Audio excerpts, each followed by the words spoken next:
I should read you the titles of my notes. One says Cheddar Biscuits, Ask About an Inhaler, Cried in 2021, Scholarships. So, if you wanted to know who Emily is, this is an accurate representation of who she is as a person. yup. Can we just appreciate this backdrop? It's different from the other backdrops. Emily is a plant mom. She's a really good plant mom, and she decided to put all her plants so we have a cute backdrop. They're very nice. I took my TV down to put plants up, Yeah. and I kind of love it. I think everyone should do this. Like they're really pretty. She's such a good plant mom. She puts like neem oil on the leaves to make them shine. Like I should show the frog. Oh yes, let's show off. It is a frog, right? Yeah. Or maybe it's a toad. I don't really know. I don't know, but I got this frog. It makes me look rich. It was from the Goodwill. It's very cute. But I love her. Him? I don't know. They. Now welcome to unpopular opinions that no one asked for, but we're gonna give them anyway. Okay, so I have it in the form of a question. Okay. But you should take a stance and like really explore it, okay? All right, yes. And you don't know what these questions No, are. I have no clue. So, the first one is, what is your favorite word for the pandemic that isn't the word pandemic? You know, can we talk about how there was definitely like a noticeable transition in our culture where we went from colloquially calling it coronavirus to like Rona, and then it was COVID all of a sudden, and now people like almost exclusively call it COVID. Like you don't hear coronavirus ever. That's true. People When did that happen? ever call it COVID? It's because like COVID tests, COVID vaccines, COVID. You know what I mean? I think it also just sounds different. Like I got COVID as opposed to like That's true. coronavirus I and like guess- Cardi B's voice. So my answer to this question is when it started, it was Rona because Yeah. people were calling it like. Because that was like weird names. original at the time. And you know what? I think it's because when it started, it was like so new, and people were Yeah. like, "How can we meme it?" You know? Right. And then it lingered for such a long time that it's like this is not even worth memeing anymore. So Right. people stopped trying to make it funny, and so they just call it COVID now. And then the new thing to do is instead of calling it like in this economy, in this pandemic, they'll just say in this panorama. Or That's my answer. I was gonna say that my answer is very much I like panini. Yeah, in this I panorama. don't know why, but I was in a meeting with someone a few weeks ago, and they go, "Yeah, well, you know, ever since the panini, like," and I couldn't believe somebody said that, and it's so funny to me. So I watched Corpse, and Corpse had a lobby with Bretman. He's a beauty YouTuber, and he, in one of the meetings, referred to it as a panorama, and I thought that was really funny. So I think that's my word. Amazing. Ready for the next one? Mhm. Okay, I like this one a lot. Okay, what is the worst thing that a person can put on their bio for a dating app? I'll start off by saying that, like, I think all people have come together to say that men, straight white men, that put anything with a fish in their Right, that's what I profile was gonna picture say. or a bio, I was about to say the same thing. you're holding any animal. Yeah, it's not cute. It's not cute. It's And not if the cute. animal's dead, it's extra not cute. If you need proof as to why it's absolutely unattractive for a guy to be holding up a fish in his profile picture or any of his pictures, go on TikTok and you will see how many people hate this idea. So it's not just me and her. No. It's literally This is everyone. widespread. That's a popular opinion. But I also think if you have a picture with somebody, it's not clear that they're your best friend and that there might have like if you put a picture of you and your ex on your dating profile or somebody that could be misinterpreted as being your ex, just don't do that. Like that's so wrong. The thing is that like in dating profiles, you want to have like a selection of different photos. You can have a group photo with girls, but if it's just you and one other girl, we don't know if that's your sister, if that's your cousin, if that's like just a friend, you know, like you don't just put a picture of you and some other girl because that's just saying this is how I look next to this girl, and it's like I don't need to know that if I'm trying to date you. Having girls in your profile is not the problem. I've seen this where the guy in his bio will be like, by the way, the girl in the third photo is my sister. Like he'll like clarify. Okay, well at least I got the clarification. So I guess that's okay. I will also say, don't put your height in your bio. Like I realize that's a thing, you know, maybe somebody wants a tall, you know, dark and handsome, whatever. I actually wouldn't mind that.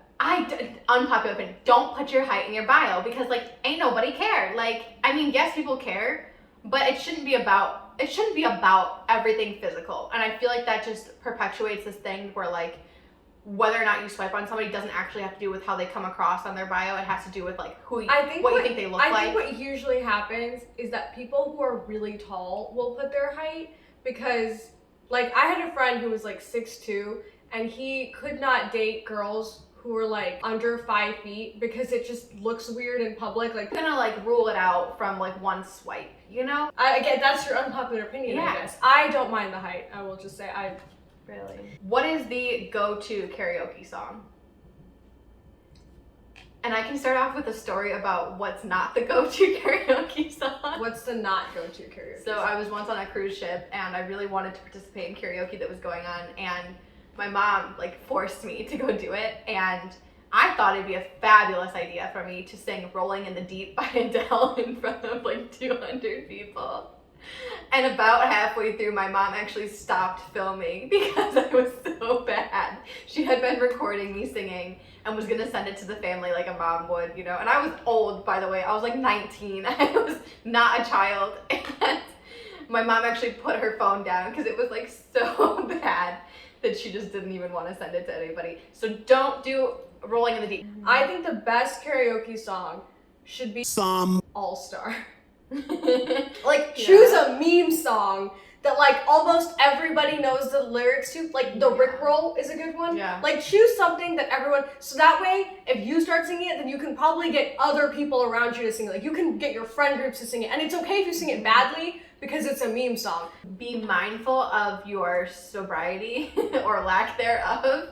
If you're not planning on being fully there for the performance, then you should choose a song accordingly. Like, I think if you're gonna be totally sober and like really try to like do it, maybe pick the riskier song. That's fine. But if you're gonna be like sloppy about it, make sure you're picking a song that you can actually say the words to. Or if you're in the middle range where you're fine, you know what I mean, you could sing, but you're insecure, choose a meme song. Yeah. Because if you sing it badly, it'll be part of the meme. You also gotta think about your audience. Like, if you've got like, you know, 100 white dads in the audience, you might want to pull out like a Sweet Caroline. But if it's like young people, All-Star works beautifully. Like, that's funny. Also, I don't know why I would be karaokeing to a bunch of white dads. I feel like at that point, maybe consider whether you should be. So blink twice if you need help. Maybe you should just consider if you should be there in the first place. Unless you're a white dad watching this, in which case, you're perfect. Okay, ready for the next one? This one's hard. I actually don't have an answer, so I'm really hoping that you have one. Okay, so I'm gonna ask it 2 different ways. Okay, so the first thing is, if you were a landmark, which one would you be? And we can make this like international. You can be like any landmark. And the second part of that question is, what is the best landmark? Or worst, or something like that. I'll say, I know if I were to be a landmark, I know which one I would be. Okay, which one would you be? Okay, I would be the Eiffel Tower, but not because it's like cute and romantic and beautiful, because whatever. But when the Eiffel Tower was built, it was an eyesore and everybody hated it. And it was built for the World Trade Fair, or convention, or whatever that's called. And so it was just like a practical thing that like got stuck up in the middle of Paris, and people were like, oh, we like it, it can stay. But like they all hated it at first, and that's me. That's representative of my life. You have to win people over. I think I would be, okay, so the India Gate, which you've probably not heard of, because I'm unheard of. Oh my god. You know how Superwoman is the Taj Mahal of YouTube because she's like the Indian YouTuber? I'm like the Indian Gate that like no one really knows about, that's just on the side, but like it's cool, you know what I mean? So that's me. I would say I'm the national landmark that like is not the representative national landmark of any country or any place. I'm like the side like landmark that does exist, but not many people really know about but it. you're equally as important. Thanks, I appreciate that. I appreciate that. Okay, I will say I know what the worst landmark is. What? Mount Rushmore. Can we talk about how that just hasn't aged well? It doesn't seem like a good landmark. The amount of effort it takes to go on a fucking cliff and carve out to match a face, people who made it, oh my god, they probably spent ages like to get it perfect. I just don't know why we chose 4 white men. You know what I mean? Imagine Beyonce's face was carved into this side. That I could get behind. Who are the people? It's Lincoln, Washington, and Roosevelt. We both have college degrees. I promise. Some of us have more than one. As an aside, I've never been to Mount Rushmore, but when someone says Mount Rushmore, I think of the Phineas and Ferb episode. Oh no. They basically get Candace's face because it's her birthday on the side of Mount Rushmore. Anyway, but that's like the association I have. Like when someone says Mount Rushmore, I think of Phineas and Ferb. You know what? We weren't that far off. Do you want to know what they are? Yeah. So it's George Washington, Thomas Jefferson, Theodore Roosevelt, and Abraham Lincoln. We have college degrees. We got most of those. We got So we only missed Thomas Jefferson. Like, you know, I think part of the reason people really like Draco Malfoy is because Tom Felton is like a good person. People just like Tom Felton. You kind of start associating that like characteristic. Also, I think people like Draco because to be fair, I think Draco is redeemable as a character. But the point is like I think part of it is like an actor. Unpopular Harry Potter. Yeah, but I also think that part of what made Draco more redeemable is the fact that he's played by Tom Felton and people like him. Tom Felton's a good person. But did Lincoln have slaves? Jim Crow. Because the Civil War would have ended slavery. I just realized that that's something I didn't know. Because like technically, he was on the side of the North who was fighting for getting rid of that. That's so true. I guess if he was in the North, he might not have. But right, because we should know the answer to this. I just wonder. I wonder if Lincoln is the only one I have questions. I don't on. like that I'm googling this, but did Lincoln own slaves? Because he specifically was a president during the time where they were abolishing slavery, which is why I brought that up. Oh, this is apparently the second most Googled question about Lincoln. Oh, the answer is no, if we trust this website. I think it was no.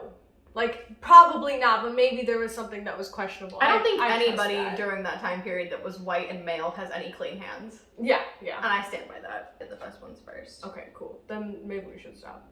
Unless you have opinions on garden gnomes. Which I actually do, which is why I put it on here. That was solely from me. What's your opinion on garden? I don't like the ones that like try to switch it up, you know, like I like the classic gnome, you know, the little guy with the beard and the red hat and the blue vest, and like where is the limitation, like where's the scope of the gnome thing? Because I was at a garden store a couple weeks ago and they had these like cement frogs that you could put in the garden that were like in the style of a gnome, but like is that a gnome if it's not a gnome? Like if it's not a gnome man, like what is the guy in the gnome, what's his name? It's a gnome. Is his name gnome, or is the no, the type of creature is a gnome. I think it's a mythological imaginary creature. Oh really? Gnome. Have you ever seen Romeo and Juliet? Yeah, so that's what they are. They're all gnomes. Anything in your garden that's like statuesque and call it a gnome, or is a gnome specifically that? I don't know colloquially if that's. I know that there's some mythology behind what a gnome is supposed to be. Really? Yeah. You know how fairies have lore. There's gnome lore, and gnome lore. I think gnomes look like. We don't know what it is.